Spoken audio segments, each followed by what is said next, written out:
Uma série de diretrizes foram lançadas nesta quarta-feira, no Dia Internacional da Mulher, para humanizar o parto normal e reduzir o número de intervenções consideradas desnecessárias pelo Ministério da Saúde, como cesarianas e episiotomias. O anúncio foi feito pelo presidente da República, Michel Temer, no Palácio do Planalto. O governo também informou que vai ampliar às mulheres o acesso ao dispositivo intrauterino de cobre, o DIU. O método contraceptivo já é disponível nas unidades básicas de saúde, mas a partir de agora passará a ser oferecido para as mulheres após o parto ou abortos. A deputada federal Ieda Cruzius, do PSDB do Rio Grande do Sul, considera as novas medidas como avanços nos direitos femininos. E avançou muito essa questão da intervenção no parto, que é uma intervenção que chega a ser agressiva, né? E não dá alternativa para as mulheres que estão indo para a hora do parto. Isso daí já é conhecido, já é sabido. E mais uma vez se coloca a necessidade de se buscar fazer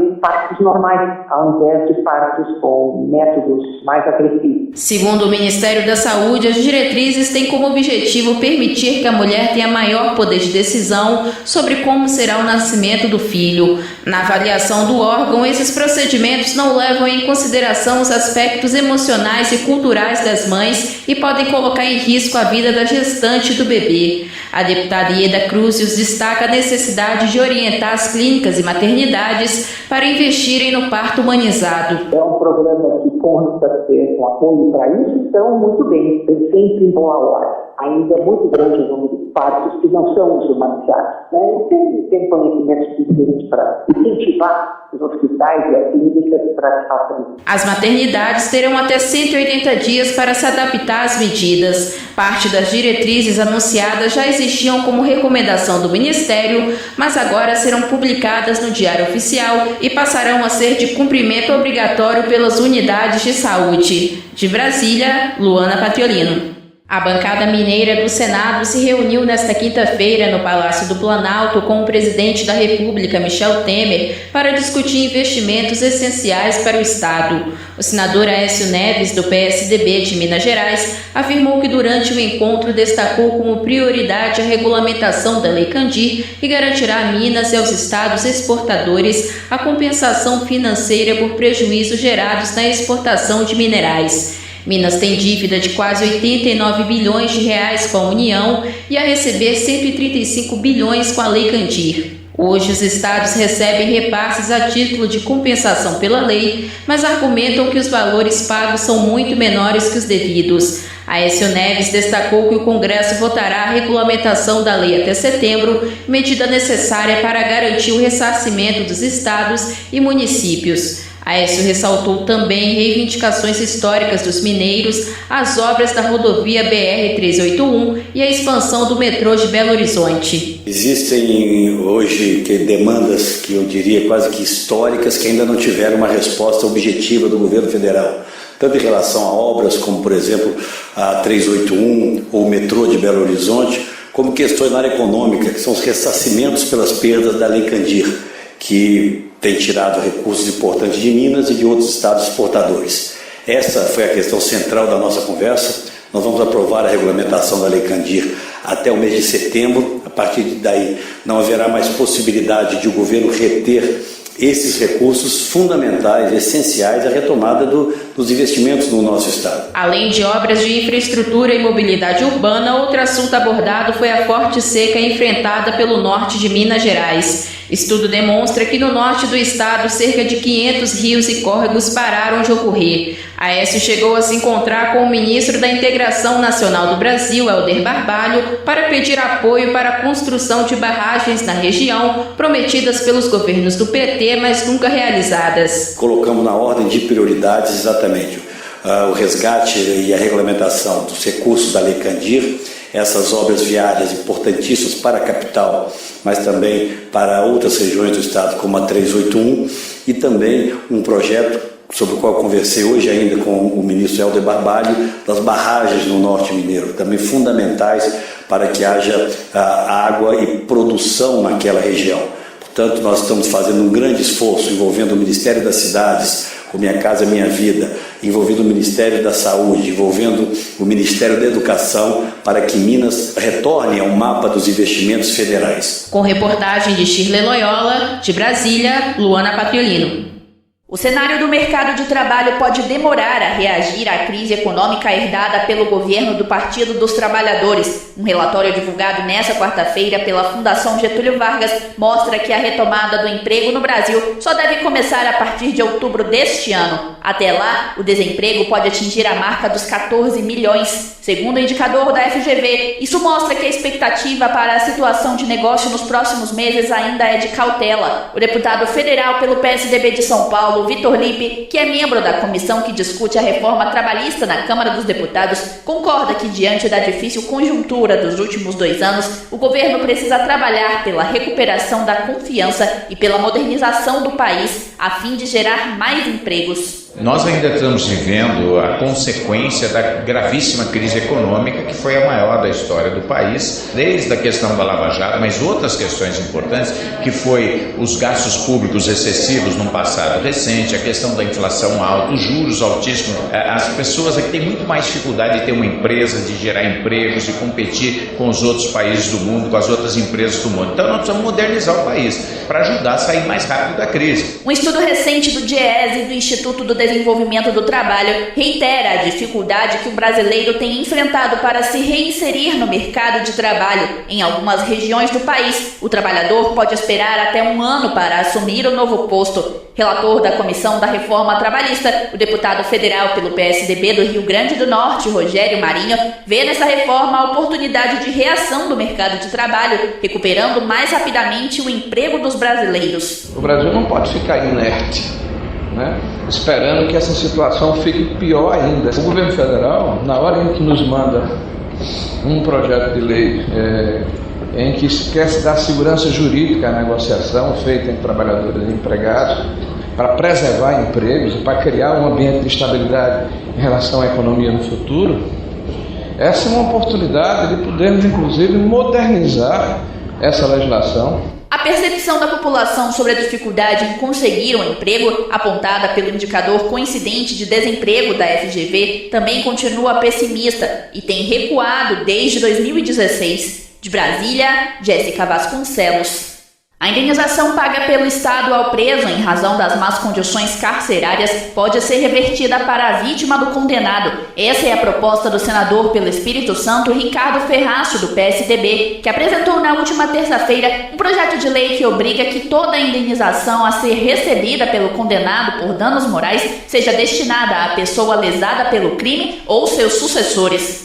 O tucano argumenta que a matéria visa corrigir uma distorção na qual o preso é ressarcido enquanto a vítima permanece com os danos. Se registra uma preocupação legítima com o presidiário, mas não se registra a mesma preocupação com as vítimas, que são alvos desses crimes que são praticados no dia a dia nas nossas cidades. O Poder Judiciário deveria mesmo encarar a grande razão para o tamanho explosivo da população carcerária. A matéria vai de encontro à recente decisão do Supremo Tribunal Federal que obriga o Estado a indenizar o presidiário por cumprir pena sob péssimas condições de higiene, superlotação e perigo. Na visão do senador, é equivocada a forma como a Justiça pretende proteger os presos dessas condições desumanas, em detrimento do contribuinte. Para o tucano, é preciso focar em alternativas para o déficit carcerário. Trabalhar urgentemente em alternativas para desafogar as prisões do país. E não decidir que os governos têm a obrigação de indenizar presos por danos morais.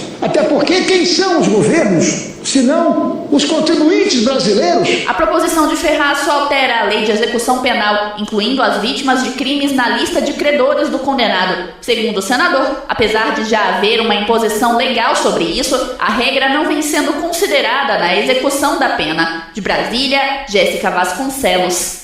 A pior recessão da história brasileira fez a renda média do brasileiro cair 9,1%, segundo dados divulgados pelo Instituto Brasileiro de Geografia e Estatística, o IBGE. O cenário de desemprego, que fechou 2016 em 12%, e o alto nível de endividamento da população se somaram ao problema e, como reflexo, o consumo das famílias está cada vez pior. O indicador de consumo é um dos principais motores da economia brasileira e, por causa da baixa rentabilidade, passou por uma queda de 4,2% no ano, após ter caído 3,9% em 2015. O deputado federal Rocha, do PSDB do Acre, teme que a situação diminua o ritmo de retomada do crescimento e lembra que as medidas que resultaram nesse quadro partiram de iniciativas do governo do PT. O que nós estamos vivendo, na verdade, é o resultado de 13 anos de desgoverno, de políticas equivocadas que levaram o país ao caos que ele se encontra. É bom que se diga que todas as medidas que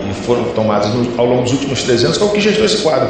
Dá um exemplo agora da questão da energia elétrica. Hoje o consumidor vai ter que pagar pelos erros da presidente Dilma na véspera da eleição. A magnitude dessa queda foi também acompanhada pelo baixo desempenho da atividade econômica no ano passado, que sofreu uma retração de 3,6%. Para que haja reação, Rocha sugere que se discutam com prudência as reformas em trâmite no Legislativo, principalmente a tributária. Para o tucano, a renda do trabalhador sofre com o peso da carga de impostos. A solução é essa, discutir as reformas, é lógico, com muita prudência, com muito cuidado. Eu acho que a reforma tributária, para mim, é essencial. O governo vai ter que entender que ele vai precisar abrir mão de receitas. Isso para, se quiser aquecer a economia, se quiser fazer com que o Brasil saia do marasmo que ele se encontra. Nós temos que rever essa carga tributária, que hoje ela é extorsiva, não dá mais para se pensar em aumento de impostos, não tem espaço mais para isso. Neste ano, após mudanças no quadro político e econômico, a renda média do trabalhador manifestou leve melhora, ficando em R$ 2.056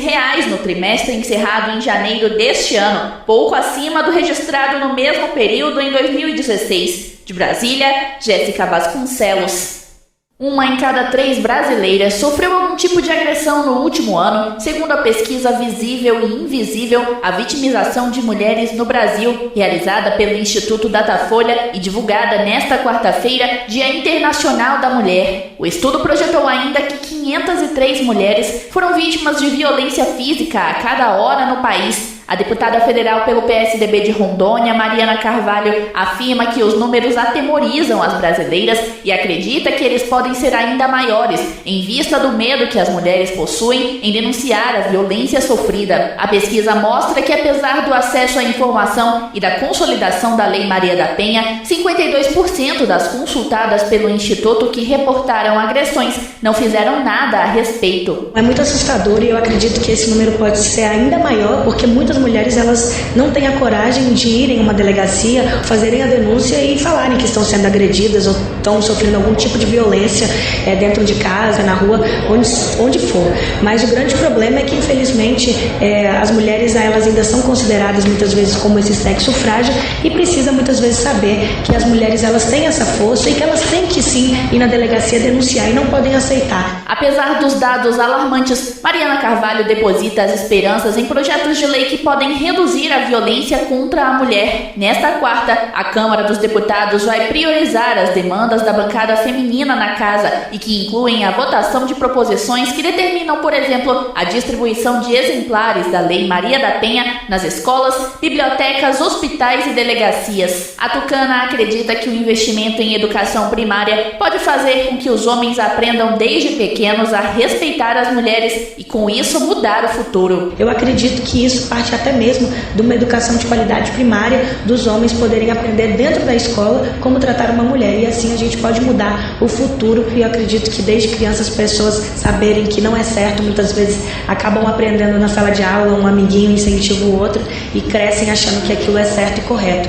Você tem que aprender dentro de casa e principalmente dentro da sala de aula como ter o convívio diário com as mulheres e o respeito. A pesquisa mostra ainda que o agressor pode estar mais perto do que se imagina. Em 61% dos casos relatados, eles eram conhecidos das vítimas e as agressões ocorreram principalmente dentro de casa. De Brasília, Jéssica Vasconcelos.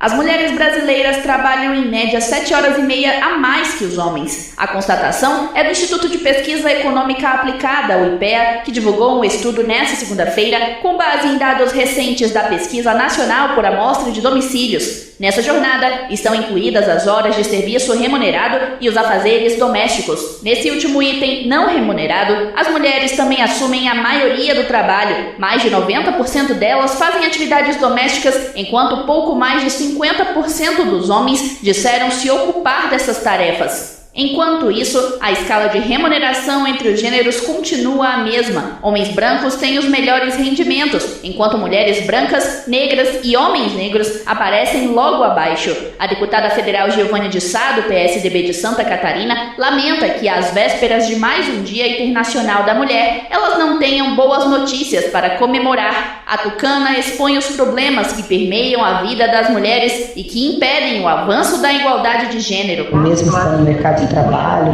elas também têm que assumir as responsabilidades das suas casas, né?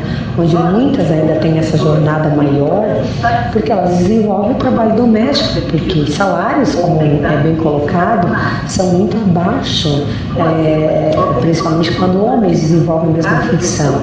O que elas têm que, não tem como contratar alguém para fazer o serviço de casa, então elas têm que desenvolver esse trabalho. A diferença da taxa de desocupação entre os sexos também chama a atenção. Em 2015, a feminina era de 11,6%, enquanto a dos homens alcançou 7,8%. No caso das mulheres negras, a disparidade é ainda maior, chegando a 13,3%. Geovânia acredita que a ausência de mulheres na política também explica as diferenças visíveis entre os sexos e ressalta a luta da bancada para aumentar a representatividade. Em relação ao avanço pela igualdade de gênero, realmente ela caminha muito lentamente. Pela mulher desempenhar todas essas funções, ela acaba não tendo muito espaço para participar da sociedade, seja lá no bairro, seja na entidade, numa associação, e aí um cargo eletivo, desde uma Câmara Legislativa até uma Câmara Nacional, acaba a mulher ficando aí muito aquém e muito longe das discussões. Por isso é a nossa luta para buscar outras e trazer outras para o debate. A pesquisa mostra que também subiu a proporção de lares brasileiros chefiados por mulheres, que em 20 anos saltou para 40%. De Brasília, Jéssica Vasconcelos. A turbulência econômica característica dos governos petistas fez com que em mais um ano o Brasil tenha retração no seu produto interno bruto. A queda em 2016 foi de 3,6%, segundo dados divulgados pelo Instituto Brasileiro de Geografia e Estatística, o IBGE, nesta terça-feira. Esse foi o segundo ano consecutivo em que a economia brasileira encolheu, levando o PIB do país ao mesmo nível de 2010. Outras séries históricas do indicador, como as do IPEA, apontam que essa é a pior retração desde 1930, período marcado pela grande recessão em função da quebra da Bolsa de Valores de Nova York. O deputado federal Vanderlei Macris, do PSDB de São Paulo, lamenta que esse resultado tenha caído pesadamente nos ombros da população e atribui à atuação do PT no governo federal a responsabilidade por essa herança. Esses 2 anos que nós passamos de uma recessão pesada, uma recessão que caiu sobre os ombros dos brasileiros de maneira muito aguda,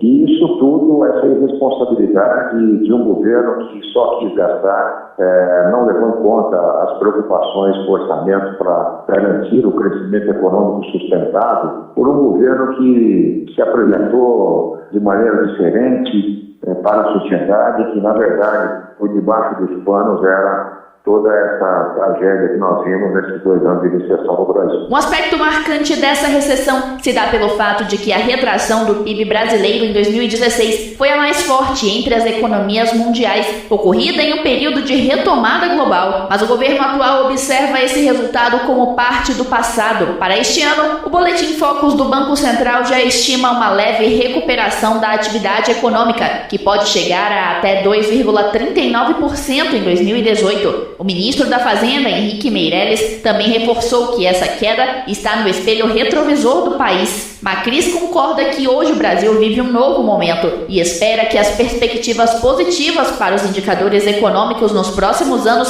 se concretizem. A recuperação que agora começa a ser apontada, com queda de juros, com já uma ponta de esperança no crescimento econômico, esse esforço sobrenatural que nós todos estamos fazendo hoje, que o governo está fazendo para poder recuperar-se dessa tragédia da má gestão desses últimos 2 anos, é algo que faz ver a necessidade de unidade do país hoje. A recessão nesse período se destaca ainda pela dispersão em todos os setores, inclusive pelos 3 pilares da economia brasileira, que não sofriam quedas desde 1996: a agropecuária, indústria e serviços, com retrações de 6,6%, 3,8% e 2,7% respectivamente. De Brasília, Jéssica Vasconcelos.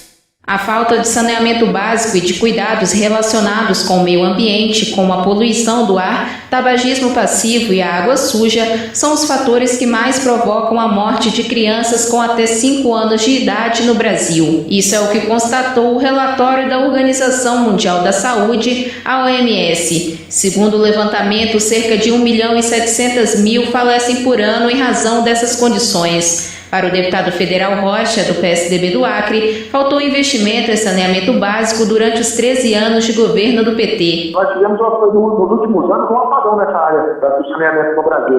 Nós não tivemos investimento no saneamento, e isso fez com que doenças que nem se pensava que retornaria com tanto pesado, como a dengue, como a chikungunya. Das 11 doenças com transmissão por vetores listadas pela OMS, pelo menos 6 têm sido mais presentes no Brasil: febre amarela, dengue, vírus da zika, chikungunya, doença de Chagas e malária. O deputado Rocha ainda faz um alerta sobre as condições dos hospitais públicos no país. Para o tucano, a situação é caótica e exige uma ação mais efetiva do poder público. O Brasil, ao longo dos últimos anos, ele não se preocupou com a saúde pública.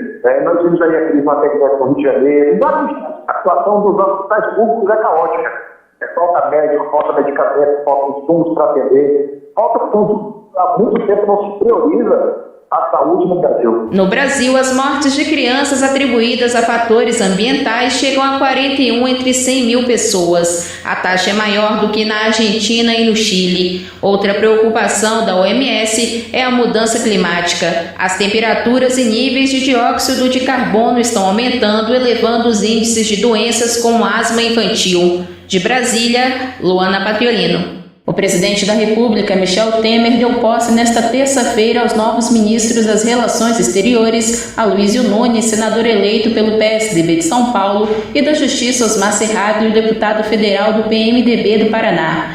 A cerimônia aconteceu no Palácio do Planalto, com dezenas de convidados, incluindo parentes dos novos ministros, parlamentares e demais integrantes do governo. No cargo, o ministro Aloysio terá de lidar com questões como as relações do Brasil com os Estados Unidos e as negociações do acordo comercial entre o Mercosul e a União Europeia. O novo chanceler citou o momento atual vivido pelo país, que definiu como de confiança. A situação no Brasil hoje é uma situação que começa a trazer novamente a confiança.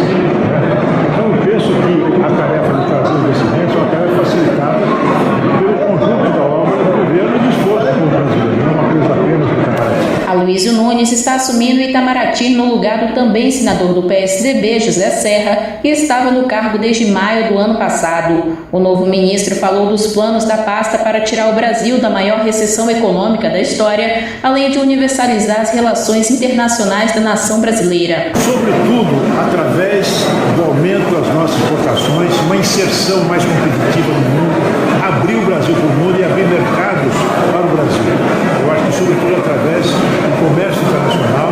Penso também que, em matéria de atração de investimentos, essa expressão que eu vi agora, vender o Brasil, mostrar o que é o Brasil para fora. É uma grande potência agrícola, é um país que zela pelo meio ambiente, é um país democrático, um país que tem instituições sólidas. Aloysio Nunes é advogado formado pela Universidade de São Paulo, a USP, com pós-graduação em Ciência Política e Economia Política pela Universidade de Paris. O tucano também viveu como exilado na França de 1968 a 79 por ser contrário à ditadura militar. De volta ao Brasil, foi 2 vezes deputado estadual em São Paulo, vice-governador do estado e deputado federal por 3 mandatos. Em 2011 foi eleito senador, onde foi presidente da Comissão de Relações Exteriores da Casa. O tucano também foi ministro-chefe da Secretaria-Geral da Presidência da República e ministro da Justiça durante a presidência de Fernando Henrique Cardoso. De Brasília, Luana Capilino.